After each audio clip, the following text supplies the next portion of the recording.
Hi, welcome to my channel. My name is Jessie and today I'm doing a book review over A Chorus Rises by Bethany Morrow.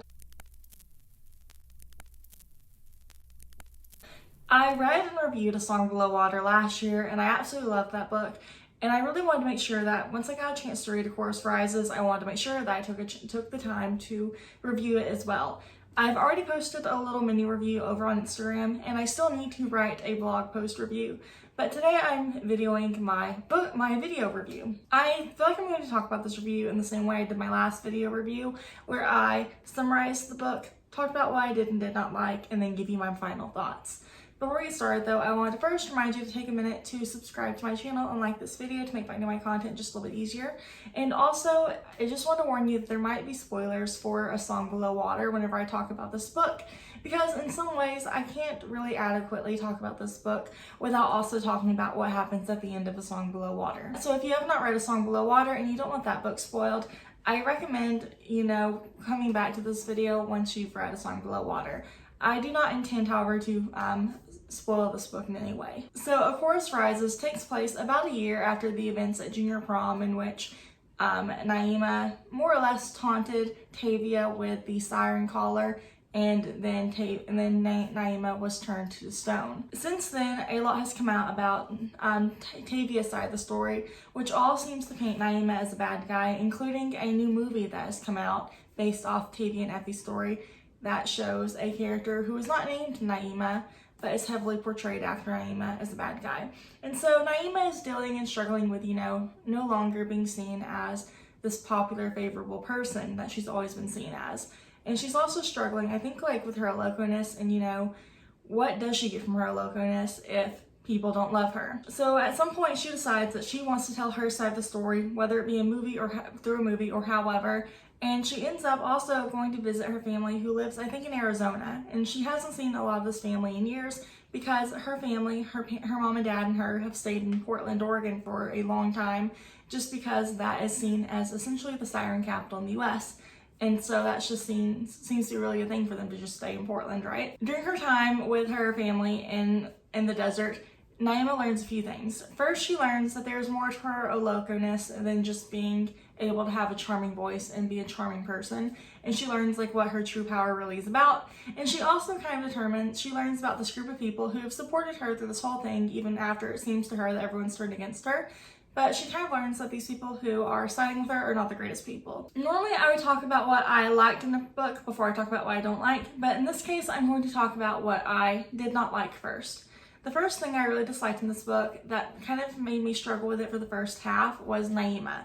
And I feel really bad saying that because she's the main character. This book is all about her. But at the beginning of the book, I struggled to read it and pick it up because every time I read it, just Naima's character irritated me so badly. She came off as incredibly entitled and just spoiled at the very beginning of the book. And I had a lot of trouble moving past that. And I think too, I was a little bit biased just because I had, read the first book, told from Tavia and Effie's point of view, where Naima was the bad guy. She was the mean girl. And so during the first little bit of the book, I just really struggled to read it because I could not get myself to move past the fact that I could not bring myself to enjoy Naima's character. I really struggled at the beginning to tell where this was going, Was this going to be a story of a good girl or a morally great character, or what was happening?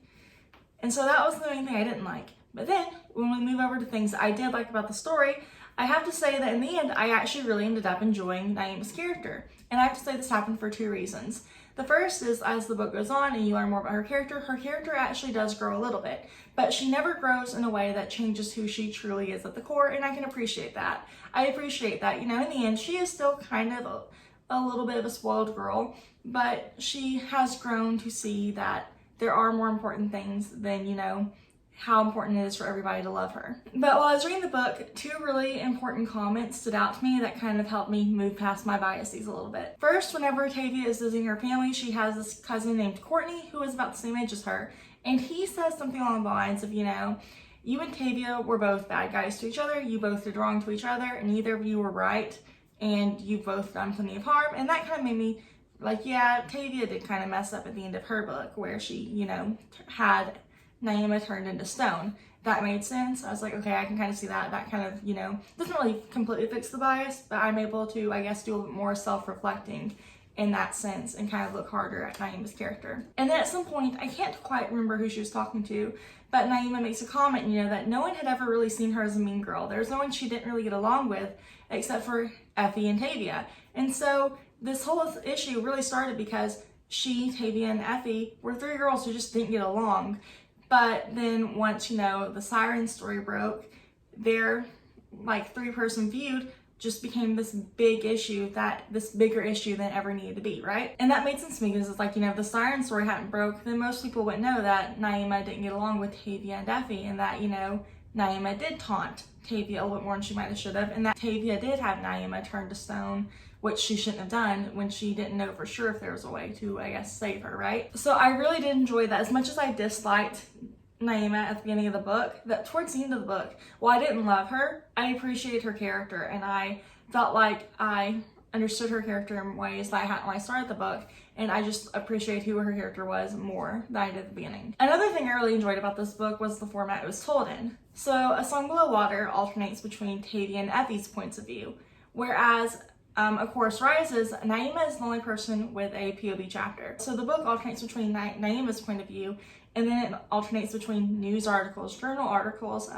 research articles about Naima, El Loco, sirens, just a bunch of different stuff like that. Forums from the group that Naima has found that loves and supports her no matter what she does, right? And so I really enjoyed that more mixed media format because we got to see, what does Naima think of herself throughout the book? How does she feel about things as they're happening to her? And, how is she planning to overcome or combat those things? And at the same time, you get to see the public's perception of her as an El Loco, the public's perception of sirens now. How does this one professor feel about El Locos? What is their actual power? And then, this forum, you get to see their real thoughts on Naima and inadvertently their actual racism towards other Black women who are not proven to be El Locos. Another thing I really appreciated about Chorus Rises is that it also finally shed light on what the El Loco power is. So in A Song Below Water, you know what a siren is. You know that sirens, their power is all in their voices, and that sirens can only be Black women. And so their power is all in their voices, and they can compel people to do stuff and kind of, take over people's actions almost, right? And then Effie, once you find out what she is, and you learn that she can turn people to stone, right? And you know that gargoyles are protectors. They are able to turn to stone and fly and protect people, and also apparently able to transform into humans. And those were also kind of spoilers for A Song Below Water. Whereas all throughout A Song Below Water, I never really could figure out, what exactly is the power of an El Loco besides having a melody they keep in a necklace around their neck and, being able to just be an incredibly charming person. And so that was something I really struggled with, in A Song Below Water, it's just what's the point of Naima's power or her magical creature, right? And then this book, whenever Naima is able to escape Portland and the noises of Portland and being around all the other Locos, and she goes to a quieter place, she kind of learns, what the actual power of her Loco-ness is and how to deal with that. And I thought that was really interesting. And the actual Loco power I thought was really interesting as well. So despite the rough start I had with A Song Below Water, I ended up rating it 4 stars on Goodreads and Storygraph. Ultimately, I really did enjoy it, and despite, like I said, the rough start with Naima, once I was able to move past my own biases against her character, I was able to enjoy this book a whole lot more, and I was able to kind of see, her character growth and the way she grew, and how she wanted to handle things versus, how she was still able to maintain being her kind of spoiled self. And I appreciated that by the end of the book, she was able to work with someone that she had seen as an enemy essentially since day one in order to kind of help protect Black women who are not proven to be El Locos, who could not prove whether or not they were sirens because it is virtually impossible to prove someone's siren abilities. In the end, I found A Chorus Rises to be a really good book, a really great book.